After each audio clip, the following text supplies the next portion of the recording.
Well, exciting Team Kaya news this evening. We've been sharing the story of Kaya Julka since early May.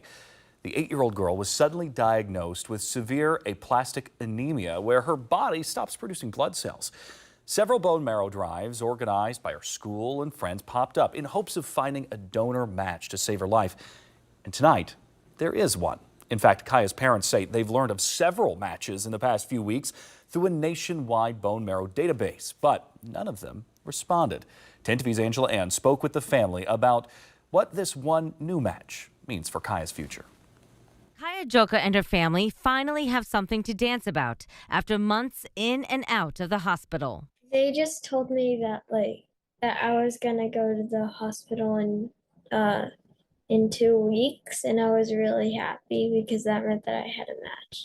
Kaya's mom, Courtney, says the bone marrow donor isn't a perfect match, but a score of 9 out of 10 medically has the potential to be just as successful. There's some people whose child, they're on their third bone marrow transplant because for whatever reason, the first one didn't take, second one also didn't take. So even though we're very fortunate that a match who is willing to donate has been found, that's not a guarantee yet that this is the ultimate cure. The process won't be easy either. It will start by getting rid of Kaya's immune system and the bad cells in her body. And then you implant the donor cells when her body really doesn't have any of those cells. And then they are hopefully going to find their way into the bone marrow and then basically give her new blood. So her blood type will change.